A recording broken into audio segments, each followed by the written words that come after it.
Jimmie Johnson is one of the best NASCAR drivers of all time who has accomplished a lot in his legendary career in the Cup Series, with 83 wins, 3 full-season championships in 2006, 2009, and 2013, 2 Daytona 500 wins, 4 Coca-Cola 600 wins, and 4 Breaker 400 wins, and 2 Southern 500 wins.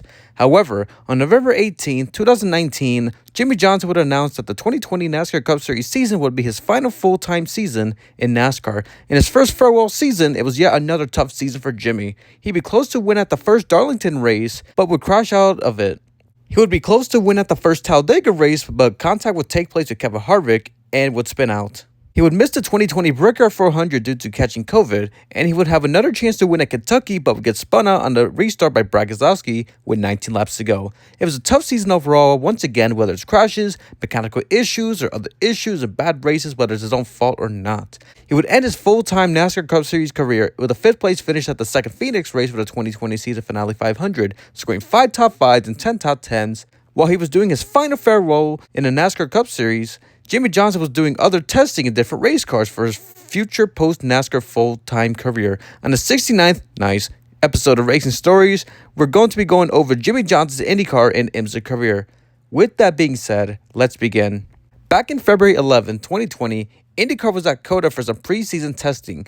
Jimmie Johnson, who was at Daytona for the 2020 Busch Clash, yikes, that race, 2 days prior, attended the testing session as a guest for McLaren, attended a driver's meeting and met with several friends and other folks at the paddock. 9 years prior, during his Charlotte test, 2 days after the 2011 Bank of America 500 at the second Charlotte race, Jimmie Johnson was in favor of IndyCar banning oval races in the wake of Dan Welson's crash at the Las Vegas race in a 15-car crash. He said that the sport was in no need for them, and he would not run them and would hope for some safety changes for future oval races. Jimmie Johnson would receive some backlash, most notably from Mario Andretti and AJ Foyt. AJ Foyt would say that it was stupid to make such statement. AJ will also go on and say that anybody can say the same thing about stock cars as well, since he's driven both and has been hurt in both cars. Mario Andretti would call Jimmie Johnson to talk about his comments, and he clarified that he should have been specific about high-banked ovals. Jimmie Johnson would also talk to AJ Foyt and had conversations with other drivers with Dario Franchitti, Danica Patrick, Tony Kanaan, Will Power, Oil Servia, Paul Tracy, and Marco Andretti. Jimmie Johnson would even talk to Randy Menard about his comments. Thankfully, everything was all cleared out. Now, here's Jimmie at COTA, almost 8.5 years later, having some interest in joining the NTT IndyCar Series now that the aeroscreen is involved. Will Power, who sees Jimmie while karting in Charlotte, North Carolina, was excited about the potential of seeing Jimmie Johnson racing in IndyCar, saying that it would be cool to have him. Originally, Jimmie Johnson was supposed to test for Aaron McLaren and Barber on April 6, 2020, but, 2020. Jimmie Johnson was supposed to do an IndyCar test for Chip Ganassi Racing on July 8th after the IndyCar NASCAR crossover weekend at Indianapolis, but then Jimmie Johnson got COVID and would miss the 2020 Breaker 400, while Justin Allgaier would replace him for that race. It took 3 weeks, but Jimmie Johnson would finally test at the Indianapolis road course on July 29, 2020. Jimmie Johnson would test from 9 a.m. to 5 p.m. and he completed 125 laps, spinning only twice. Optimistic about the test was there.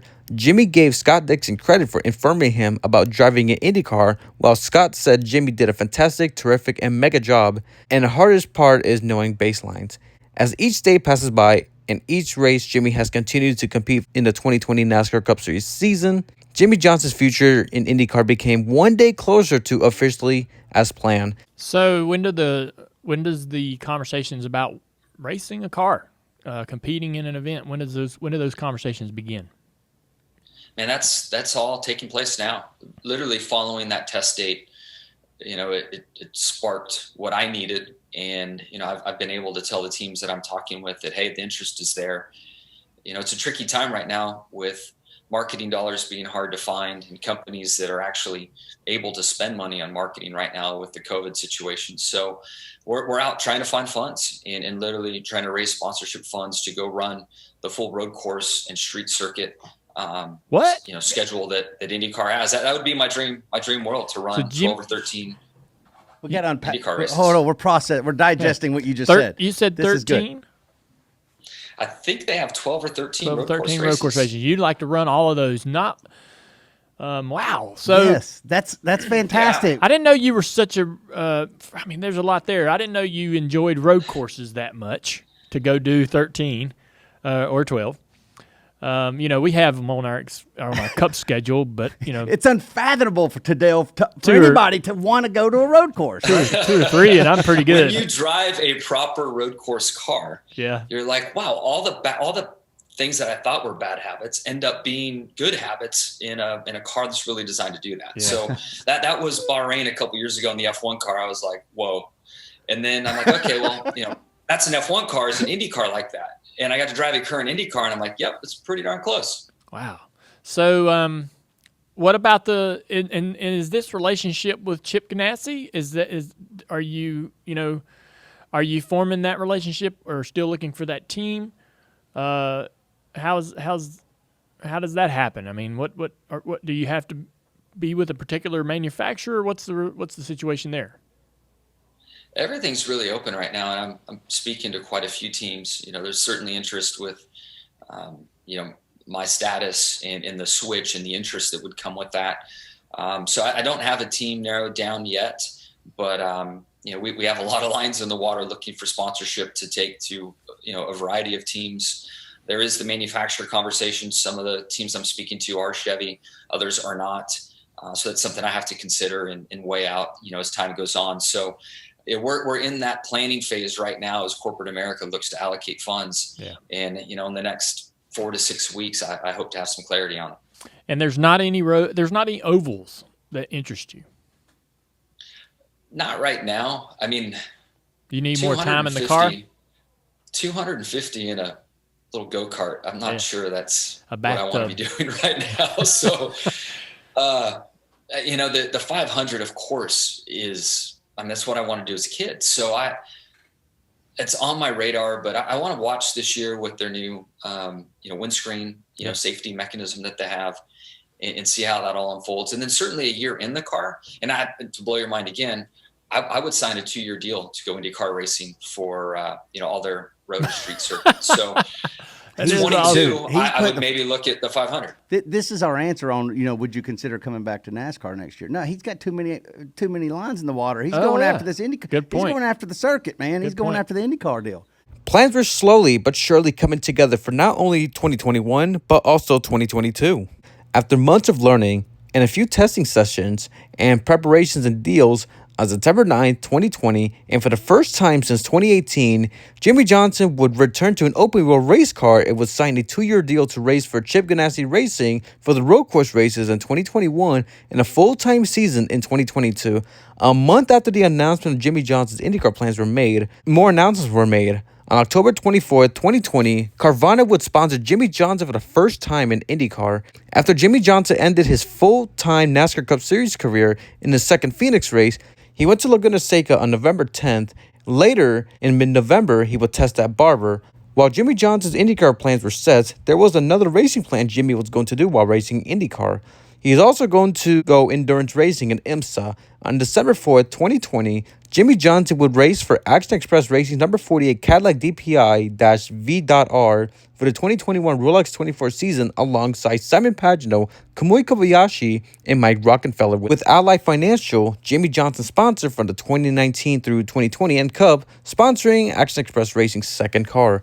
Throughout the offseason and on the tail end of the 2020 year, Jimmie Johnson would test a Formula Regional American and Formula 4 car at Barber on Tuesday, December 1st, 2020. It would test the car at Sebring as well. On January 13th, 2021, Jimmie Johnson would also test at Sebring with a fastest lap of 53.69. On January 24th, 2021, Jimmie Johnson would set foot in a prototype at the Daytona Road Course for the first time since 2011 when he raced in the 2011 Rolex 24 for Gainesco Bob Stallings Racing, alongside Alex Gurney and John Fogerty. Jimmie Johnson is no stranger to finishing the podium in the Rolex 24. He would finish second place twice in 2005 for Howard Boss Motorsports with teammates Butch Leitzinger and Elliott Forbes Robinson, finishing second to SunTrust Racing's Max Angelelli, Wayne Taylor, and Emmanuel Collard, and in 2008 racing for Bob Stallings with teammates John Fogerty, Alex Gurney, and Jimmy Vasser, finishing second to Telmex Chip Ganassi Racing with Felix Sabates, Scott Pruitt, Melma Rojas, Dario Franchitti, and Juan Pablo Montoya. So, Jimmie, the number 48 Action Express team, are looking for not only get their first IMSA win, not only Jimmie's first IMSA and Rolex 24 win, but also to stop the Wayne Taylor Racing dominance that has been taking place since 2019. On the same day, there will be news that Jimmie Johnson and Chad Knaus would reunite just like old times in number 48 alongside 5 Hendrick employees to help support the car to help him score his first ever Rolex 24 win. Before the 2021 Rolex 24 was underway, they would have to go through a qualifying race first. Jimmie Johnson and Kamui Kobayashi would start in P5 overall for the 100-mile qualifying race. Jimmie Johnson would start the race. His best run at that race was 5th, until Jimmie would switch seats with Kamui, and Kamui would finish the final 30 minutes of the race, finishing 6th. The field was set for the big race. Jimmie Johnson would start the race for the team. Day 1 was a clean race. However, with 8 hours and 55 minutes left in the race, Kamui Kobayashi was chasing down Renger van der Zande in number 01 Chip Ganassi Racing Cadillac for an overall lead until Kamui went for a small gap on the inside of Renger and would spin in turn 1.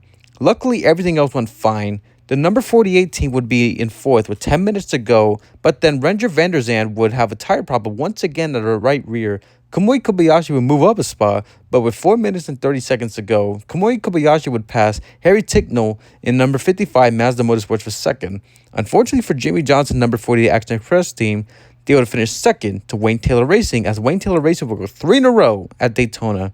This would be Jimmie's 3rd time finishing 2nd in a Rolex 24. Meanwhile, on the IndyCar side, Carvana would reveal Jimmie Johnson's 2021 Carvana Honda Dallara number 48 car.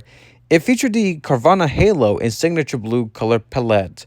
Now that the IndyCar preparations were almost ready, sponsors, and even a new livery revealed, it was time to race in the 12 Hours of Sebring for the 2nd time of the 2021 IMSA WeatherTech Championship Series season and the 2nd race of the 2021 Michelin Endurance Cup. But qualifying was a rough session for Jimmie Johnson. With less than 30 seconds to go on the DPI and LMP2 session, Jimmie Johnson would spin in turn 16. After getting it back going, he would crash into the tie barriers in turn 17. The number 48 team would start in 7th overall. Now the race was on as Jimmie Johnson would start the race. 13 minutes into the race, Jimmie Johnson would attempt to pass number 23 Heart of Racing Aston Martin, and the number 9 Fab Motorsports Porsche cars would spin in turn 17. After losing on the bumps, it would get hit by the number 5 Mustang Sampling Racing Miller Motorsports driver Loic Duval on a process. Johnson Duval would surprisingly get little damage on their front bumpers. On the bright side, Jimmie Johnson will lead the 12 Hours of Sebring over 30 minutes after his crash with Loic Duval. On his 2nd stint, Jimmie Johnson was 5th until green flag pit stops started, with 2nd being his best run. Jimmie Johnson would bring the 48 car down to pit road and would trade seats with Simon Pagenaud.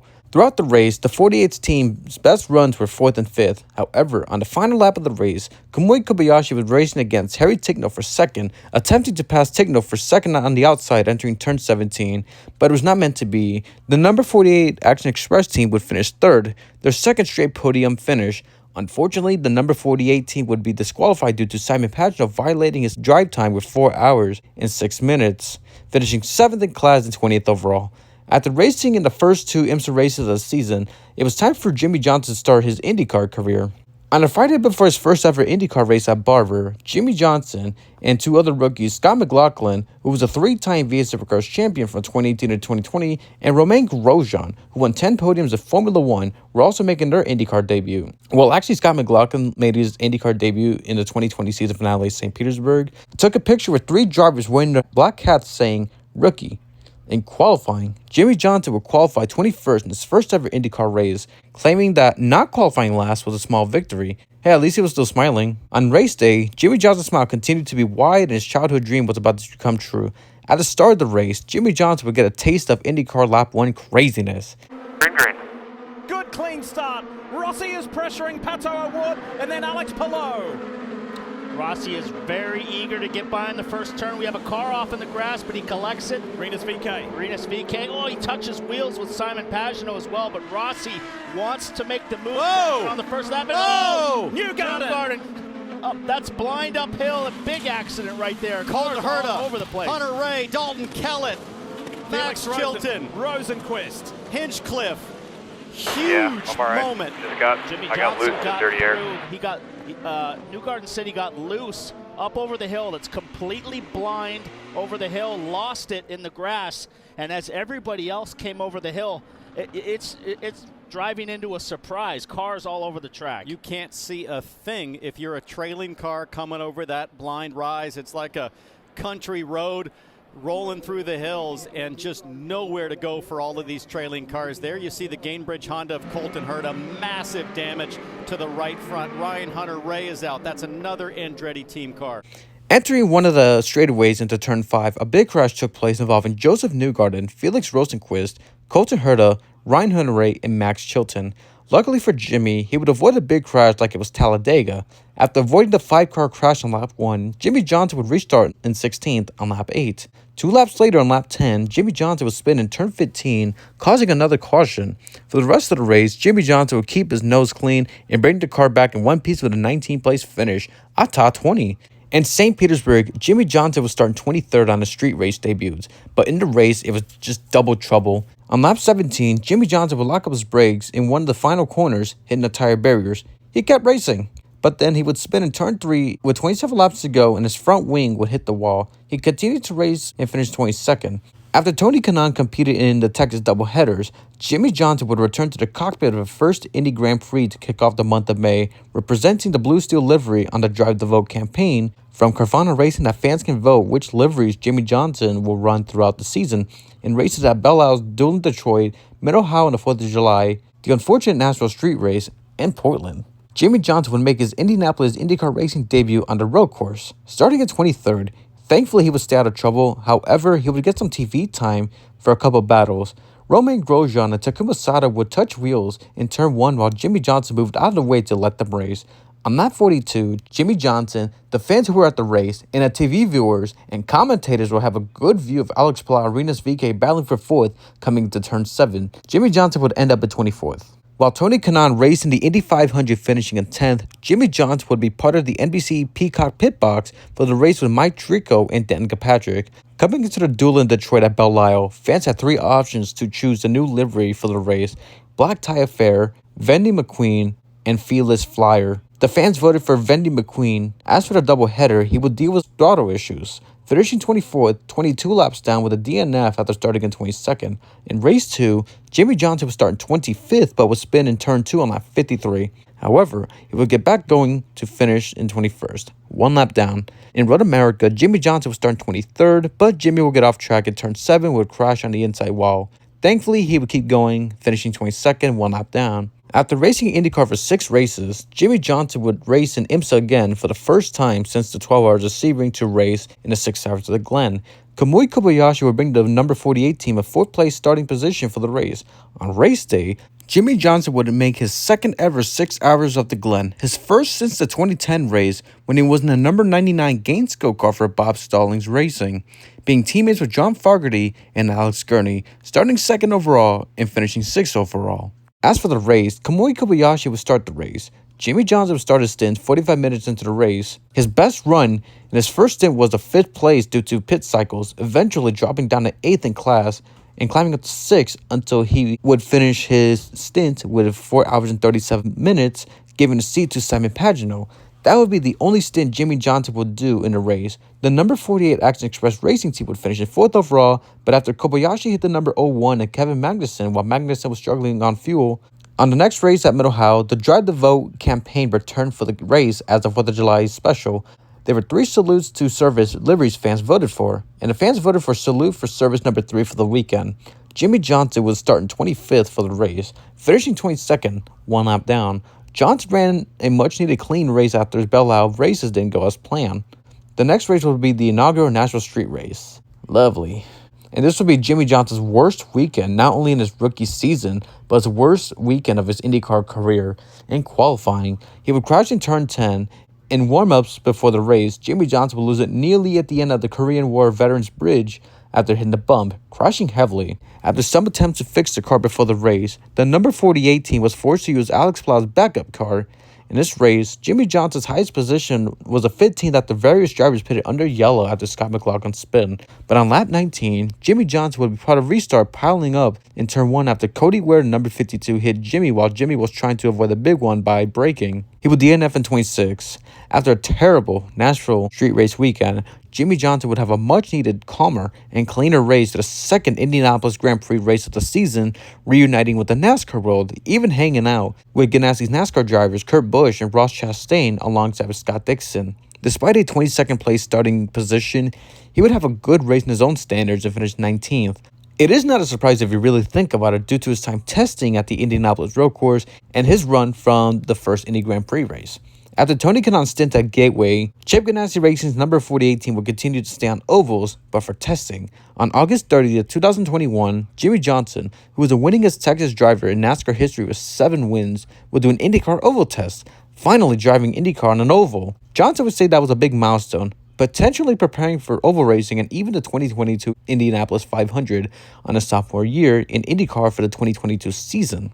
While we wait on his 2022 plans, let's continue to focus on his 2021 racing season. In Portland, Jimmie Johnson would run a mainly yellow Carvana car, and holy crap, this is honestly the worst Jimmie Johnson IndyCar livery I've ever seen. There's just way too many yellow in the livery itself with those colors. Make my eyes sore. Get that away from me. Anyway, as for the race, he would start in 22nd, finishing 20th with another clean, trouble-free race. In Laguna Seca, he would start in 25th. But during the closest moments of the race with 7 laps to go, Romain Grosjean, who was in the podium in 3rd place, was send it and slam on Jimmie Johnson entering the corkscrew.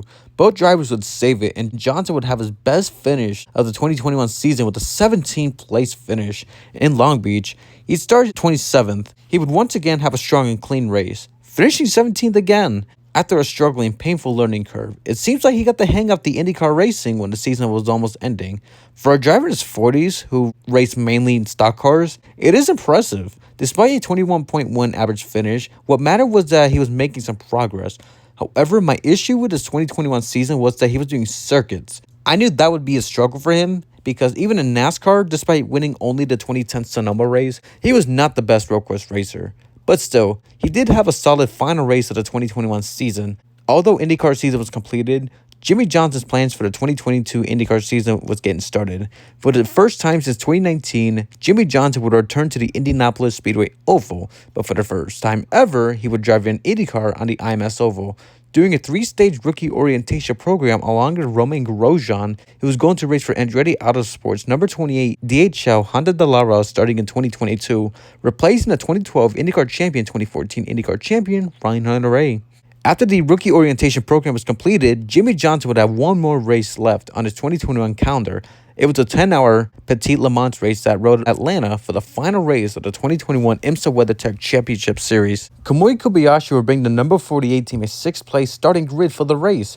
Kamui Kobayashi would start the race with the highest position of 2nd, mainly due to pit stops. An hour 17 and a half minutes into the race, Kamui Kobayashi would switch seats with Jimmie, restarting 7th overall, staying in that position for 49 minutes until Jimmie Johnson switched seats with Simon Pagenaud with the highest position of 2nd due to pit stops. 4 hours later, Kamui Kobayashi would switch seats again to Jimmie Johnson as Johnson does the early parts of the night shift in the evening, restarting in 5th. Johnson never ran top 5 throughout his shift. After his stint, Jimmie Johnson would get out of the car with 3 hours and 11 minutes left of the race and switch seats with Kamui Kobayashi, ending his stint and race. For the remainder of the race, Kamui Kobayashi and Simon Pagenaud would swap seats as Kamui Kobayashi would finish the race for the team, bringing home the team a 4th place overall finish. The 48 team would score 2 top 5s and 1 podium, with the podium being 2nd in the Rolex 24 Daytona. After IMSA was over and during the offseason, an announcement was made. On December 15, 2021, Jimmie Johnson would officially race full-time in the NTT IndyCar Series. Staying with Chip Ganassi Racing, Carvana would fund 16 races, including the 2022 Indianapolis 500, while American Legion would sponsor Jimmie Johnson for the 2nd Iowa race, having Blair Julian as a strategist, who was one of Scott Dixon's strategists during Dixon's 6 title-winning championships. While Jimmie Johnson's IndyCar plans were also revealed, Action Express and Hendrick Motorsports would also reveal their IMSA plans for the 2022 season. Jimmie Johnson would return to number 48 Action Express Racing Team with Ally Financial returning as their sponsor. Not only Jimmie Johnson would return, but Kamui Kobayashi and Mike Rockenfeller would return. Simon Pagenaud would race for Meyer Shanks Racing's IndyCar and IMSA team in 2022, so Action Express would hire 2-time World Endurance Championship champion and 2021 24 Hours Le Mans winner Jose Maria Lopez to join the 48 team. With all the plans for 2022 confirmed, let's shift gears to the 2022 racing season. On the 2022 Rolex 24 qualifying race, Jimmie Johnson would start in 4th overall, but he would drop down to 7th, but would climb up to 2nd as his highest position while other DPI cars pitted. Jimmie Johnson would pit with an hour and 7 minutes left to go, trading seats with Kamui Kobayashi. Kobayashi's biggest position was a third place, but with 50 seconds to go, Richard Westbrook was sended on Ricky Taylor in turn 1, spinning out after both drivers made contact while Ricky Taylor had the corner. But Kamui Kobayashi would not catch Westbrook as the 48 Allied Cadillac DPI machine will still finish in third. And that is where they'll start. Over 11 minutes into the race, Kamui Kobayashi would dive to the inside of the number 97 WeatherTech Racing of Cooper McNeil and number 5 of Tristan Volunteer in turn 1 and led most of the first stint. Over an hour and 40 minutes in the race, Kamui Kobayashi would pit and Jose Maria Lopez will take over the ride. Almost 3 hours into the race, a full-course caution would come out for the number 34 Porsche of Kyle Washington for GMG Racing will crash in turn 5. During pit stops, Mike Rockenfeller would take over the ride. Rockenfeller would run through the remainder of daylight until dusk as they started racing under lights. Less than 5 hours into the race, Mike Rockenfeller, who was second, would finally pit as Jimmie Johnson would finally take over the car the early part of the night shift. Jimmie Johnson would leave pit road where Mike Rockenfeller led off until the pit stop cycle slowly came to an end. The next round of green flag pit stops with almost 17.5 hours of the race, and Jimmie Johnson would lead the Rolex 24 with only 1 lap. Later on in the race, Kamui Kobayashi would take over the car once again. Throughout the night, Mike Rockenfeller would race during the night shift and so did Jimmie. But with 11 hours and 19 minutes to go, Jimmie Johnson would go off track after contact from another car on the first 2 corners, suffering a right rear tire failure. But then he would spin again, entering the bus stop. The number 48 team would go down to the garage to get some repairs done with the right rear, ending their chances to win the Rolex 24. The number 48 team would finish 5th in class and 11th overall, 22 laps down. After the Rolex 24, Jimmie Johnson will start his second season IndyCar St. Petersburg. He would start the weekend with a spin on one of his practice sessions, but then he would qualify in 26th, last place, always getting hit by Alex Palou, but he would have a much better race in the 2021 race. Excelling on softer tires with the best race position of 12th during the green flag pit stop cycles until he and other drivers under caution after David Malukas crashed in turn 3 on lap 25. Coming into 13 to go, Jimmie Johnson was in 23rd, about to go a lap down while Scott McLaughlin and Alex Palou were battling for the lead, but Johnson would let both drivers go just so he does not ruin their races. Jimmie Johnson would finish in 23rd, 1 lap down to kick off his 2022 season. Despite the results, he had something to look forward to, not only to learn and race better and have better pace, but oval racing. Jimmie Johnson would skip the 2022 edition of 12 Hours of Sebring to race in his first ever IndyCar oval race in Texas Motor Speedway. Jimmie Johnson was the king of Texas Motor Speedway in NASCAR, but on the IndyCar weekend in Texas, he was new to IndyCar racing there. Before the Texas race, his first practice session was a struggling run with 22nd in practice 1, but an improvement in second practice with 13th. Jimmie Johnson was starting 18th on his first IndyCar oval debut. Early in the race, he was just mainly 19th, with the lowest he went was 20th. On lap 30, Jimmie Johnson was racing side-by-side against Christian Lundgaard for 19th, racing on the outside on a high line in turns 3 and 4. On lap 48, Graham Rahal and Christian Lundgaard were getting close to Jimmie, and this is Jimmie's first time racing with traffic on oval racing in IndyCar. On lap 50, Graham Rahal would pass Jimmie Johnson turns 3 and 4 for 19th. Johnson would also get past Lundgaard a lap later, dropping all the way down 21st. On lap 53, Rinus VeeKay and Graham Rahal would both chuck up after VeeKay went slow in turns 3 and 4. While Johnson dodged Rahal, Lundgaard would pass him again at the start-finish line. A long race to go and a learning curve for Jimmie. After the first caution took place on lap 99 for Devlin DeFrancesco sliding up with the Takuma Sato in turns 1 and 2, Sato rushing the wall, Jimmie Johnson would restart in 14th. Almost a lap after the restart, rookie Kyle Kirkwood would lose in turns 3 and 4 in front of Jimmie Johnson and crashing on the outside wall hard, moving up to 13th spot on the next restart. And once again, another crash took place in turns 3 and 4, but it was a 3-car crash involving Elio Castroneves, Graham Rahal, and Devlin DeFrancesco, helping Johnson moving out 3 more spots to 11th. A few laps after the restart, he did drop down to 12th, but came back to 11th. But then on lap 169, Jimmie Johnson would be in the top 10. 4 laps later, on lap 173, he would pass Santino Ferrucci for 9th place. During the early parts of green flag pit stops, Jimmie Johnson would climb up to 7th.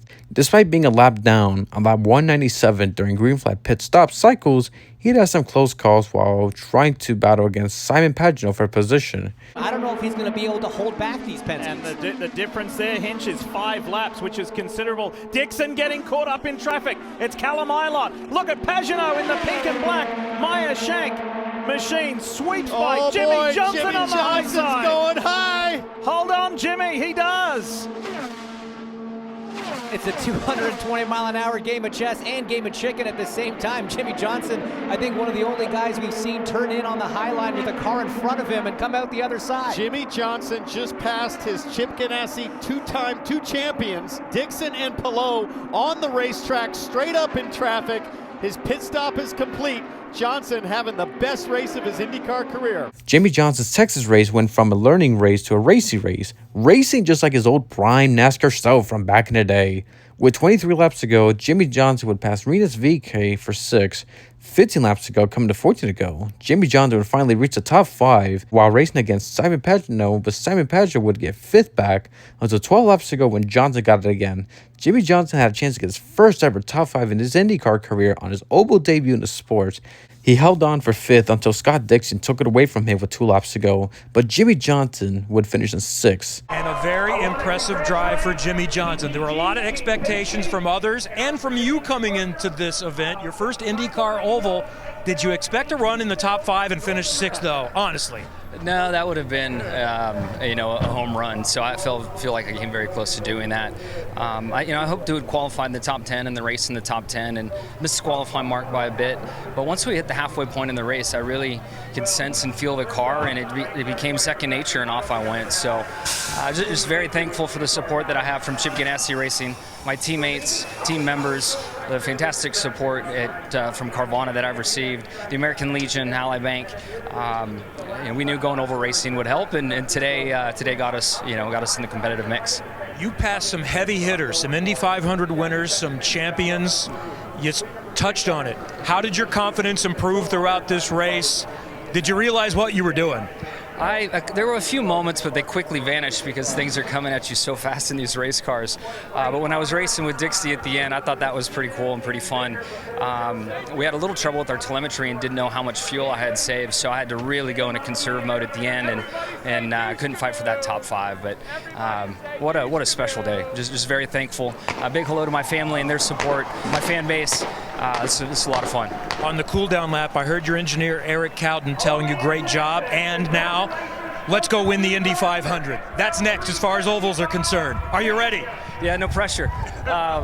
This is a huge step in having a successful, month in May at the Brickyard. Granted, it's going to be a new track and a whole new learning curve, but all the laps that I logged in the last 2 days are going to be so helpful heading to the Indy 500. In the meantime, he's got another trip back home to Long Beach coming up in just a few weeks. Great day for Jimmie Johnson. Marty. After a successful 6th place finish at Texas, there was some momentum coming to not only the Indy 500, but other ovals. After celebrating the highest of highs of his IndyCar career, another low weekend will take place in Long Beach.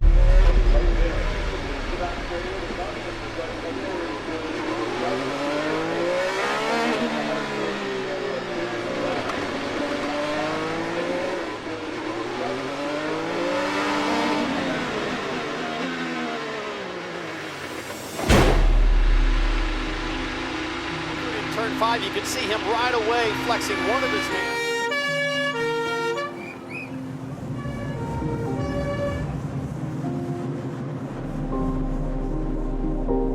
Hey Terry, this is Jimmie. You know Jimmie. How does that feel? What did he hit in the car? The steering wheel. It spun real fast. Yeah, it spun. Correct. I can confirm that. So I feel like I let go of the wheel, and I felt the wheel kind of rotating around, and it nicked me the first lap by, and the second time by it made, I think, the bottom of the wheel hit. Terry Trammell has been in the sport for a long time to help drivers back in the seat. We had him on FaceTime, and he was FaceTiming with our engineers here, and then we have carbon parts and pieces here and the ability to make carbon fiber components. We have to do everything we can to make you successful today. That's our focus. Okay. Eric Cowden came to me and he said, we need to make Jimmie a carbon splint for his hand. And I said, what? Never done that before. Like, okay, I need details. Whatever it takes. Right, Blair? That's right. The team went to work and built this splint. Had it set up overnight. Came in this morning pretty early. This morning when I came in to trim that thing up and make it fit his hand, I was shaking uncontrollably. Because I'm serious, I was so worried I've completely wasted his time. No matter what our job title is, we were hired to help. And that's what I want to do. I just want to help. I talked to the specialist. The specialist is like, look, it's up to you pain-wise. So I just want to be responsible. Okay. I don't know. Okay. For the shot. While doing his practice runs for his second Long Beach race, Jimmie Johnson crashed into the turn 5 barriers, breaking his right hand after his hand was on the steering wheel during the impact. Thankfully, he was set to return to the track, but were crashing in practice too. But in turn 1, frustrated with himself, but he said the hand injury had nothing to do with the accident. After the second crash, Jimmie Johnson would qualify 25th. Despite his hand injury, he was still competing in the race. Throughout the early part of the race, his highest position he ran was at 17 during green flag pit stops until he pitted on lap 30. Throughout the first half of the race, Jimmie Johnson has been on lead lap despite running 22nd. During another round of green flag pit stops, Colton Herta crashed while running in second, but Jimmie Johnson would go from 20th to 18th during the pit stops and 17th after Colton DNF'd. Another crash would take place on lap 60 when Simon Pagenaud would run into the Fountain Garden while racing against Takuma Sato in spin, and Pagenaud would drive into the garden to avoid getting hit by other cars. Jimmie Johnson would be in 18th on the restart, a lap down along with Tatia Calderon. After the restart with 19 laps to go, Marcus Ericsson would lose it after turn 4 and hit his left rear tire in the wall, and Scott Dixon would hit Marcus. Thankfully, Jimmie Johnson would avoid the Chip Ganassi Racing Disaster class, moving up to 17th after Marcus Ericsson DNF'd. Despite all the troubles he went through before the race, he was running a clean race. It's no top 15, but a 17th place finish would be good for Jimmie after the hell he went through. But with 10 laps to go, Jimmie Johnson will lose it entering East Seaside Way and crash into the barriers in turn 8, collecting David Malukas. Jimmie Johnson would DNF with a 20th place finish. After a disastrous Long Beach weekend, he would get surgery from his hand injury and he would prepare to participate in the 2022 Indianapolis 500 Open Test and prepare for the next race weekend, which would be at Barber, which was the site of his first ever IndyCar race a year prior. In Barber, Jimmie Johnson was starting last place, 26. He had a clean race going with a best run of 16th during green flag pit stops. After a full-course caution came out for Callum Eilers spinning in turn 9 while racing against Helio Castroneves, Jimmie Johnson would restart 17th. On lap 36, eventually dropped back down all the way 24th. On lap 40, Helio Castroneves and Jimmie Johnson were under review after Helio locked up and hit the rear end of Jimmie Johnson in turn 10. Helio Castroneves would get penalized, giving Jimmie the position back. Johnson would finish 24th. The calendar switches to May. It is the month of May once again. Time to go back home again in Indiana. But before Jimmie Johnson prepares his Indy 500 debut, the next race of the 2022 IndyCar Series season was the Indianapolis Grand Prix, Race 1. However, it was another rare, exciting rain racing weekend at the Indy Road Course. Jimmie Johnson was started 27th, last again. It was such a wild beginning of the race with a damp track. Cars were pitting for wets, and Jimmie Johnson's highest position at the beginning of the race was 9th. Throughout the rest of the race, Jimmie Johnson was top 20, top 25, typical road course run for Jimmie. But halfway to the race, Jimmie Johnson was 14th to 16th while the race was being rained on once more, and the weather would get more wet as the race went on. After dropping back to the tail end of the top 20, Jimmie Johnson was spinning turn 9 after getting too much curves in the wets on lap 57. Before the restart with 17 minutes to go, Jimmie Johnson was the third car in line and saw leader Scott McLaughlin spin in front of the field, which meant that Powder was leading. Despite the rain getting heavier and had no rain racing experience, Jimmie Johnson was smart enough to let the lead lap drivers go. Despite the chaos and spinning on lap 57, Jimmie Johnson would finish in 22nd. Now that the chaos of the wet Indianapolis Grand Prix race was over with, it was time to focus on the greatest spectacle in racing. Coming into the Indy 500, there were some high hopes on Jimmie Johnson how he would do thanks to his NASCAR resume and his resume in the Brickyard 400 and even in Texas. With only 4 practice sessions before 2 days of qualifying, Jimmie Johnson was 21st practice in practice 1, 3rd in practice 2, practice 3 was rained out, 5th in practice 4, and 17th in practice 5. But during Fast Friday before qualifying on day 3, Jimmie Johnson would brush the outside wall at turn 2. On day 1 of qualifying, Jimmie Johnson would advance to the Fast 12 with a 6th place run. On day 2, he gave it his all, but he had a close call. Jimmie Johnson has already gone through one phase of qualifying to get to this point. Oh, look out, he almost lost it. Huge understeer off of one, that tailwind catching him out, snaps to a quick oversteer. Great job to catch the car and keep his foot in it. What a save. Oh, yeah, that got Romain Grosjean's attention. Romain, he was closer than you, and he was closer than Will Power. After a close call, Jimmie Johnson would qualify 12th in his Indianapolis 500 debut. The next day after Indy 500 qualifying, Jimmie Johnson was third fastest. Then on Carb Day, 2 days before the big race, Jimmie Johnson was 7th. After months of testing, practice, and other preparations, Jimmie Johnson finally accomplished his childhood dreams of racing in the Indianapolis 500. In the beginning of the race, Jimmie Johnson would drop back outside the top 15 on the first 4 laps. Well, throughout the race, Jimmie Johnson was mainly in top 20s and 30s, dealing with the understeering car over the first quarter of the race. But then later on, in the final pit stop of the race, he was climbing all the way up into the top 10, top 5 with 18 laps to go. 12 laps to go. Jimmie Johnson would finally lead the Indianapolis 500 in his first laps in IndyCar, pitting almost a lap later, dropping back to 23rd. While dropping back to 25th, Jimmie Johnson would crash in turn 2 while driving too low into the corner, a flashback to his crash at the 2019 Brickyard 400. Jimmie Johnson would finish in 28th after just having a clean race, winning the 2022 Indianapolis 500 Rookie of the Year for I don't know the reason. The Indy 500 Rookie of the Year award just doesn't make sense. It just doesn't really mean anything because it just does not make sense on how you can get the award despite a nothing race and a rough ending to Jimmie Johnson's Indy 500. He did lead 2 laps and kept his nose clean, almost 100% of the race for 193 laps. But he did not deserve Rookie of the Year of the 2022 Indy 500. Like, come on now. After a clean 22nd place finish in the final bailout race, Jimmie Johnson would go off track in turn 3 at Road America after checking up, losing it, and getting into Tatiana Calderon spin-off track in turn 3, resulting him a lap down after he was off the gravels. Johnson would end up at 24th, a lap down at Road America. For the first time since January at the Rolex 24, Jimmie Johnson would return to the IMSA WeatherTech Sports Car Championship Series for his second endurance race of the 2022 season at the 6 Hours of the Glen. He skipped out on 12 Hours of Sebring because Jimmie Johnson was at Texas Motor Speedway in the same weekend, which is why Jose Maria Lopez was in the 48 car in the Sebring race. In qualifying, Kamui Kobayashi brought the car to a 7th place starting grid in the class, 45th overall for the race after running for 3 laps. After a bad starting position, Kamui Kobayashi would start the race. 47 minutes into the race, a driver swap would take place. It was Jimmie Johnson's turn to race in the car. 56 minutes into the race while under a full-course caution, Jimmie Johnson would return to pit road for a quick splash and dash. Jimmie Johnson would return in 7th. However, his best run was a 4th place run with 4 hours and 16 minutes left. By the time they were going to the SS, Jimmie Johnson would get passed by Tristan Vautier and Pippo Durrani, dropping back to 6th in class and overall. With 3 hours and 31 minutes left to go, Jimmie Johnson would swap with Mike Rockenfeller. Kamui Kobayashi, Mike Rockenfeller would swap the seats for the rest of the race, and number 48 team would finish in 6th place. In Middle Howe, Jimmie Johnson would run the Carvana Bold and Brave livery, inspired by the United States Air Force service ribbons, collaborating with American Legion once again, just like last year. In the race, he started 27th last, and he ran a good race in his IndyCar standards. Jimmie Johnson finished 16th.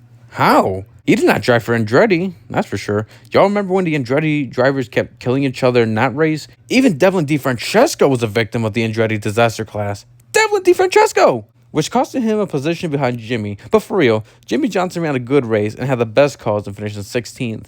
Before the race at Toronto, Jimmie Johnson would avoid Callum Eilat's crash in turn 1. Later in the session, Jimmie Johnson would spin in turn 8, kissing the wall with his front wing. In qualifying, Jimmie Johnson would start in 21st. In the race, Jimmie Johnson's best run was 3rd until he pitted on lap 35. But on lap 59, Jimmie Johnson and Kyle Kirkwood got together, turn 9, finishing 21st. Coming to the Iowa doubleheader, Jimmie Johnson would make his Iowa debut.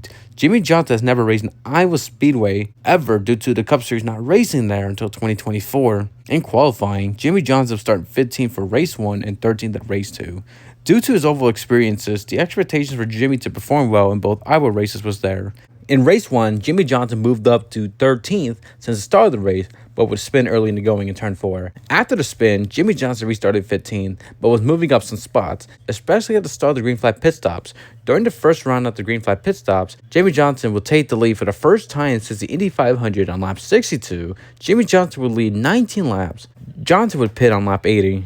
Throughout the race, Jimmie Johnson was mainly in the top 10. Later in the race, Jimmie Johnson would have a race battle against Rinus VeeKay throughout the second half of the race. And Jimmie Johnson fighting for the top 5. He's just lost a spot, though, to Rinus VeeKay, who got him for 6. He's not going to give it up easy, though. Jimmie with a run down the back straightaway, looks high on VeeKay, going to send it into 3, slide up the track a little bit, and then regroup and try again. Oh. James about 30, 35 laps until the final pit stop. And oh, Jimmie Johnson almost lost it.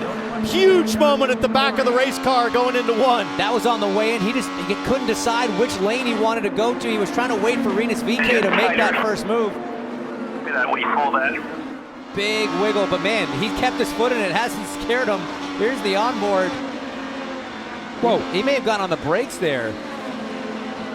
But here he comes right back, trying to go around the outside. It's a battle between a 20-year-old Jimmie Johnson and a 47-year-old Jimmie Johnson.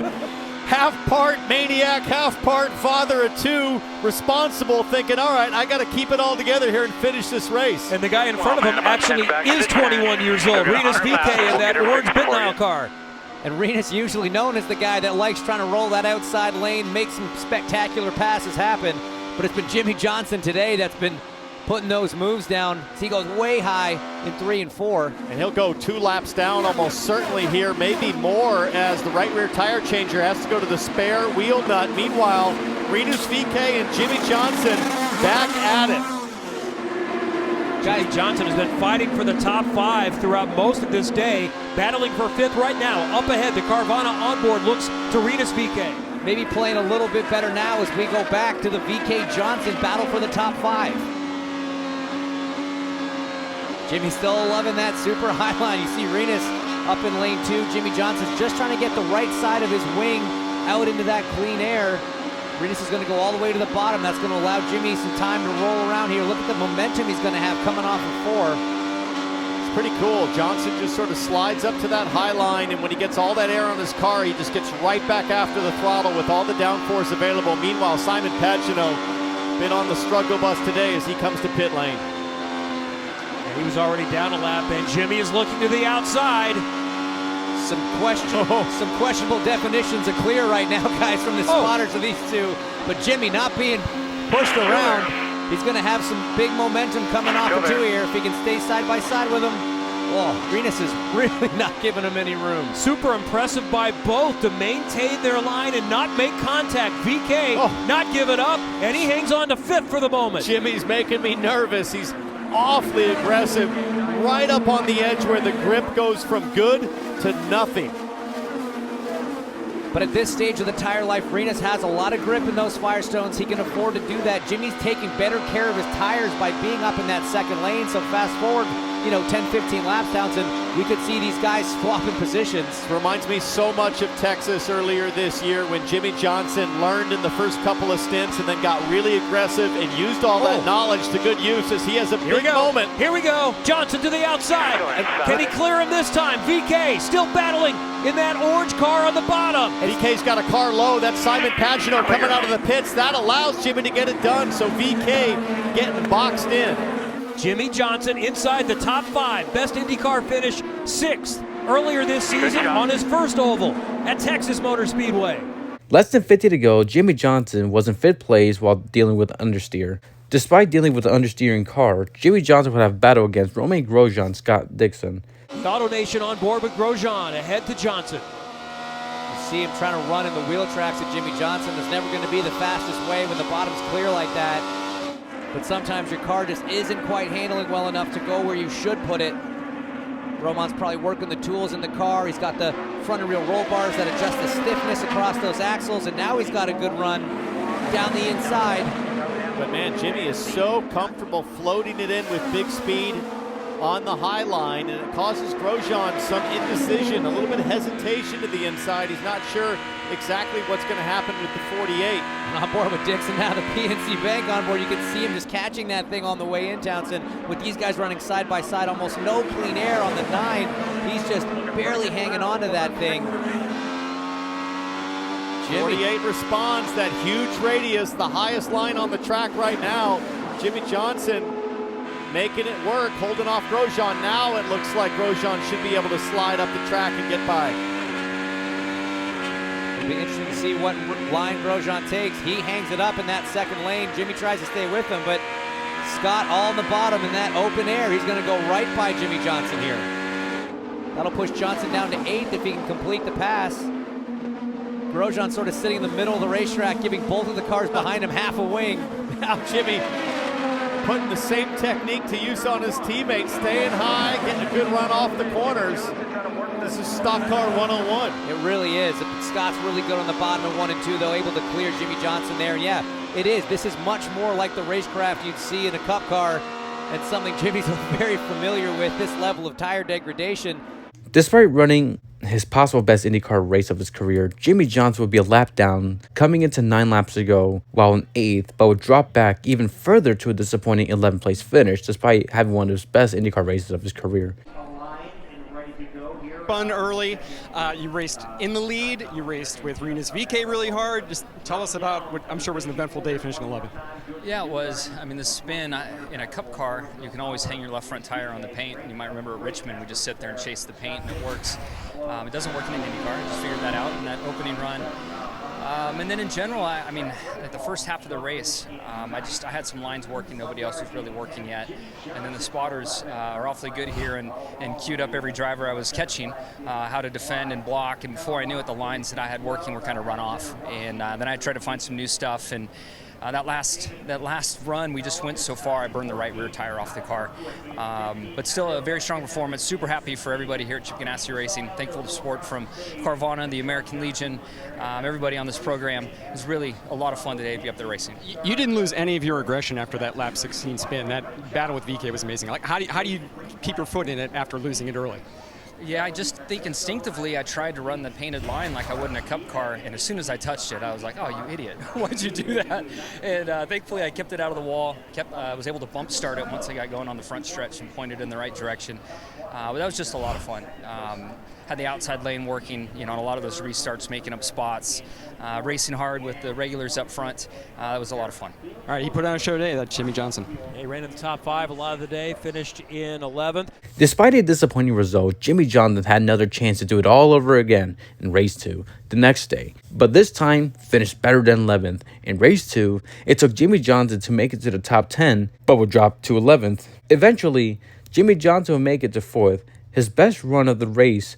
On lap 163, Jimmie Johnson will be in the battle against Scott McLaughlin, Felix Rosenqvist. Johnson will pass McLaughlin for 7th. Coming into lap 233, Jimmie Johnson and Joseph Newgarden would almost touch crossing the start-finish line.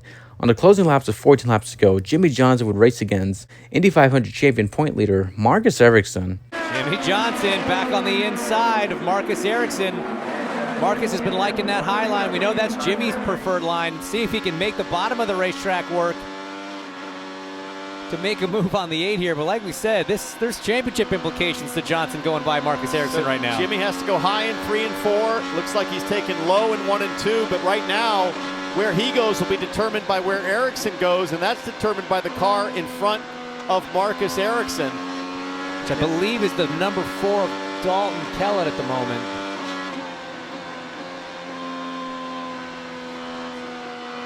Oh, Here's big run here. Here we go. This could be it. It's a great chance for Jimmie. Marcus still has the line he wants. He's going to try to roll the outside. Just wheeling it. He's going to get a bit of a draft help here from Dalton Kellett. Dalton laps down. Oh, but Jimmie's been running high in 3 and 4. Oh, it works out. He's got an even better run this time. Here he comes. Brilliant stuff. On the current championship leader, Marcus Ericsson, red and white car on the high side, is not ready to give it up. Oh, big wiggle for the 48-2 down low. That'll get his attention. He's just rolling so much throttle through the middle of the corner when he can get to that high line, but Marcus is happy up there, not letting him take it, is now Felix Rosenqvist trying to get that spot back from Takuma Sato off of 4. Jimmie Johnson going at it again, and this time he has cleared Marcus Ericsson. Oh, a little wiggle though. He's not going to have as much momentum coming off at 2. Marcus in the draft might look low here. I think it's just enough though. Johnson was able to slide up. He got Ericsson to lift off at 2 slightly. And now Jimmie's got clean air and could go after his other teammate, Scott Dixon. As you see the replay, it was Jack Harvey checking up Ericsson at the exit coming off of 4. And that's what we said about these decisions in traffic. Marcus just got caught up behind the 45, but If I'm management at Chip Ganassi Racing, I'm talking about this, and Felix Rosenquist has caught Romain Grosjean in the number 28 DHL Honda. Thanks, Dave. Career best finish, 5th place in the IndyCar Series for Jimmie Johnson at Iowa Speedway. One less spin than yesterday, but the same hard fighting with everybody out there. How did this feel when I saw you get the hug from Scott Pruitt, fist bumping on your teammates? Where does this rank, Jimmie, in your storied career? Yeah, this is a really special day for me, for everybody that's been on this journey with me in the IndyCar Series. I'm so proud to have the American Legion on the car today in the race and get my career best finish with them. There be the one campaign that's going on. But I really have to thank everybody at Carvana and taking the step with me. A couple of years ago when we had this idea, Ernie Garcia Jr. believed in this idea, and we knew that we could run well. It took me getting on the ovals to get my best finishes, and I'm so happy I was able to do it here today. But tons of great support from Chip Ganassi Racing, all the teammates that I have, and today was just a fun race day out there. You raced really hard with your teammate, Marcus Ericsson, who's also the points leader right now in IndyCar. Any nervousness about being so close, so tight with him on the track? No, I mean, I race my teammates with the most respect I possibly can. Every race I've been in, I've just given way. And that was really kind of the first time that I fought for a position. And it's because I felt like I should have been up there passing the 9 car. I made a mistake and got up in the marbles. I really feel like a podium was within our reach. But today I had it in me. I raced everybody clean and hard, and just had an awesome day. So we're not done at Iowa Speedway. Your buddy Blake Shelton is playing a concert right out here. Are you sticking around to see Blake? If I stick around, I'm going to have to drink some beer. So we'll see how I feel after this, how dehydrated I am. I know he's going to have a big time, and a big thanks to Hy-Vee for putting on such a great event this weekend. To have the 4 big acts, all the car racing, it's been a really cool weekend here in Iowa. Jimmie Johnson finishes 5th. Let's go to Dylan Welch. Finally, Jimmie Johnson would score his first ever top 5 in his IndyCar career. But the second Iowa race would not be his only top 5, but his second and final top 10 of his IndyCar career. At the second Indianapolis Grand Prix, Jimmie Johnson would take the lead on lap 24 during green flag pit stops, pitting later. Johnson would restart 5th on lap 41 after Simon Pagenaud brought out the caution. On lap 42, Jimmie Johnson would move up to 4th after Colton Herta, who won the first Indy Grand Prix race of 2022, suffered some gearbox issues. After a good run on those parts of the race, Jimmie Johnson would finish 22nd, 1 lap down. For the final 4 races, he would finish 50% of those remainders of the season. At the streets of Nashville, Jimmie Johnson would start 25th. On lap 52, Jimmie Johnson's willpower would avoid the damaged Graham Rahal and Rinus VeeKay turn 4. After avoiding troubles of keeping his nose clean, Jimmie Johnson would crash with 8 laps to go in turn 4 after their back end got loose and spun, crashing hard into the wall, finishing 18th. For the first time since 2001 in NASCAR Busch Series, Jimmie Johnson would return to Gateway. During his second session, Jimmie Johnson was spent entering the pit road. During the early parts of the Gateway race, Jimmie Johnson was struggling, running 26th last, after starting in 21st. Race leader Will Power would almost collide with Jimmie Johnson coming to the first corner and almost lost it in turn 2, going a lap down. Thankfully, he'd get out being last after the first green flag pit stops. Later in the race, Jimmie Johnson would finally get in the top 15. He finished at 14th. In his final oval race of the 2022 season, in Portland, Jimmie Johnson would run the Driven to Give Back program with Athena Racing as partnership. Athena Racing is the first all-female high school auto racing team learning STEM in transportation, automotive, and racing industry. It almost teaches middle schoolers as well, as the program teaches engineering, fabricating, and business. Carvana Racing had one of the first few female pit crew members in the industry. Halfway to the race, Jimmie Johnson was spinning turn 6. On lap 84, Jimmie Johnson and Rinus VeeKay were side by side on a straightaway, but Rinus VeeKay would make contact with Jimmie Johnson and Johnson would be put in the wall, finishing 24th. On the final race weekend of the 2022 IndyCar season at Laguna Seca, Jimmie Johnson would get loose and go off track at turn 6 on the Rahal Straight.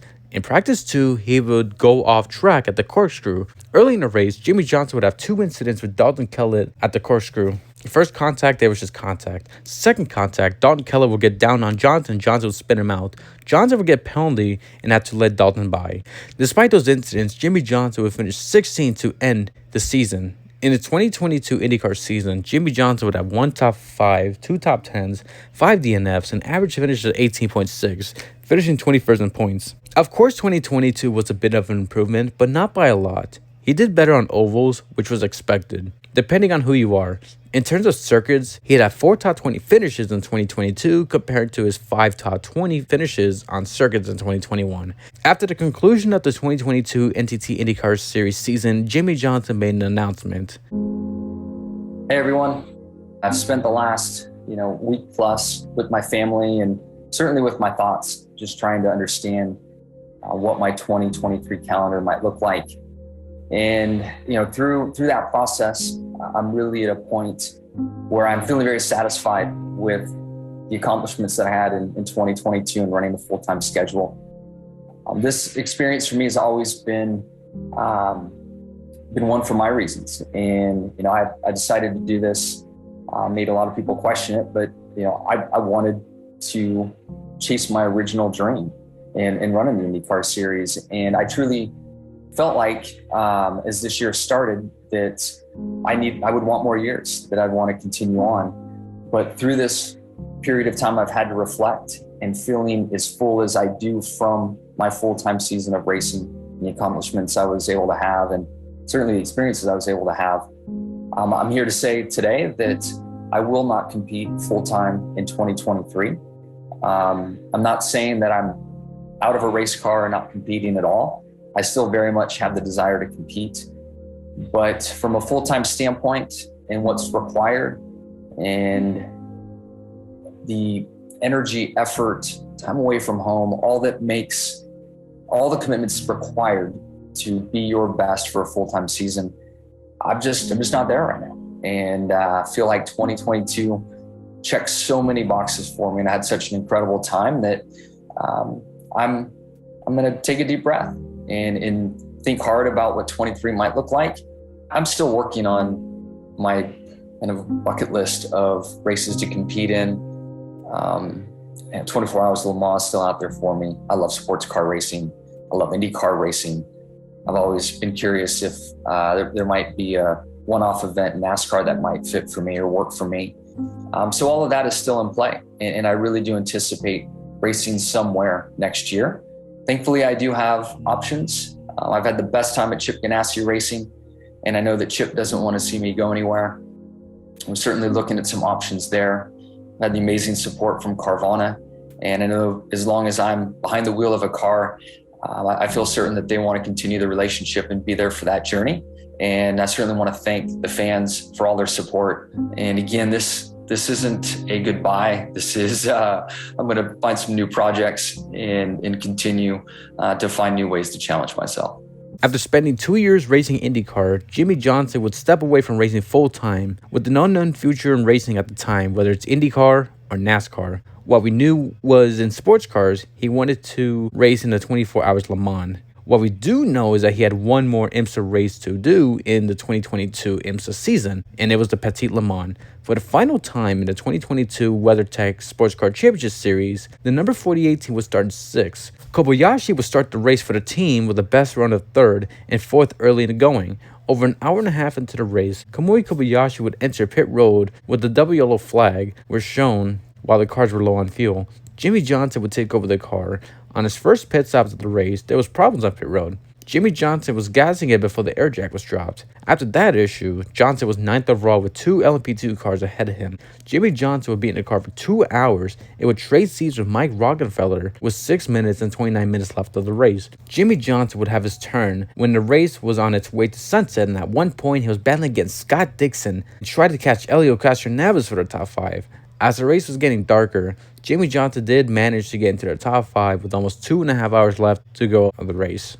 Then, Mike Rockenfeller would take over the ride and would run top 5 for a bit. With the race winding down to less than an hour to go, the team was still in 6th, with Kamui Kobayashi in the car to finish the race, but then a 4-course caution would be out for Chip Ganassi Racing teammates. Ranger van der Zand and Earl Bamber would crash each other out in turn 1 with 51 minutes and 49 seconds to go, which meant that Kamui Kobayashi would be in 4th, 1 lap down, 13 minutes and 39 seconds left to go.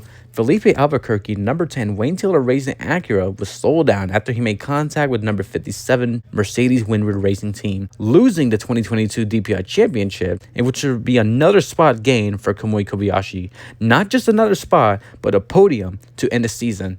All Kamui had to do was hang on for 13 more minutes to finish 3rd, which he did The final 4-course caution would be out with 5 minutes and 2 seconds left of the season for the number 57 Mercedes-AMG Winwood racing driver Philip Ellis, crashing into the barriers installed with 7 minutes and 20-something seconds left of the season. For the second time with Action Express Racing, Jimmie Johnson would be in the podium after Kamui Kobayashi brought the team home a third-place podium finish and Jimmie's 4th podium in American sports car racing. And just like that, Jimmie Johnson's IndyCar and IMSA career were over. After 2022, Jimmie Johnson made the return to NASCAR racing in 2023, not only as a driver, but as part owner of Petty GMS, which would be renamed to Legacy Motor Club, driving the number 84 car, having a best finish of 3rd in the 2025 Daytona 500 since his return to the series that made him one of the best NASCAR drivers of all time. He would make one more sports car racing start, but it was not an IMSA endurance race. Jimmie Johnson would partake in the 2023 24 Hours Le Mans with the Gen 7 NASCAR stock car entry for Hendrick Motorsports as a Garage 56 entry, along with 2009 Formula One World Champion Jenson Button and former DTM and current sports car driver Mike Rockenfeller. The only time Jimmie Johnson did the double was part of an NBC guest for the 2024 Indianapolis 500 and competing in the 2024 Coca-Cola 600. In the 2025, Jimmie Johnson took Tom Brady for a ride in the IndyCar 2-seater at the 2025 Indy 500. I am not a football fan, but what I do know is that the Hoosier did not like that, and Jimmie Johnson competed in his 700th NASCAR Cup Series start at the 2025 Coca-Cola 600. Jimmie Johnson would also be inducted into the 75th greatest driver in NASCAR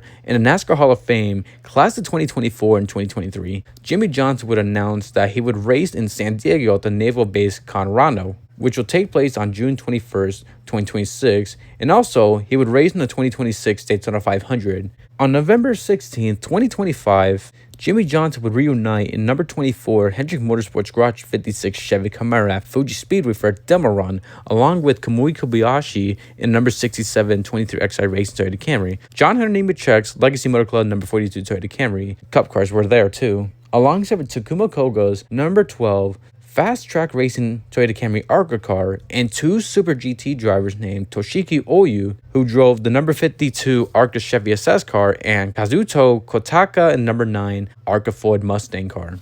As a Jimmie Johnson fan, I never thought in a million years that I would see my favorite NASCAR driver of all time race in one of my favorite racing series of all time. Yes, Jimmie Johnson was struggling badly to race in an open-wheel car compared to his heavy stock car. However, thanks to his oval experience, he did good on some ovals.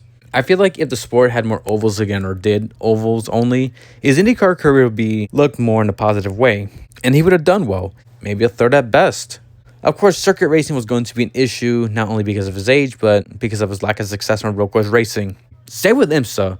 When he was in a car, he would be either second to last or last in the DPI classes, while his more experienced teammates would succeed more on track in IMSA.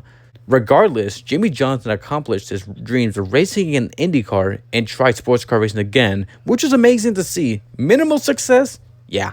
Also, after the 2023 IndyCar Texas weekend, the drivers gave credit to Jimmie Johnson for racing in different lanes that other drivers never did, which was one of the reasons why we saw 2-3 wide racing in Texas. But as a Jimmie Johnson fan in the sport of IndyCar and IMSA, this is something I'll never forget. And this will conclude the 69th nice episode of Ian's Racing Stories. This took me so long to make, whether it's the voice recording, which is honestly one of the toughest parts, and then the editing and videoing. Yeah, it was a long and tough one to do. I don't know if it's like the same level as the Ron Hornaday episode, but let's see what I do whenever I do work on this episode. But I know the recording has been a tough one. Anyway, I want to say thank you guys so much for watching this episode of Racing Stories. My name is Ian, and I talk about racing, and I tell stories about the world of racing. And I will see you guys in the next video. Goodbye, everybody.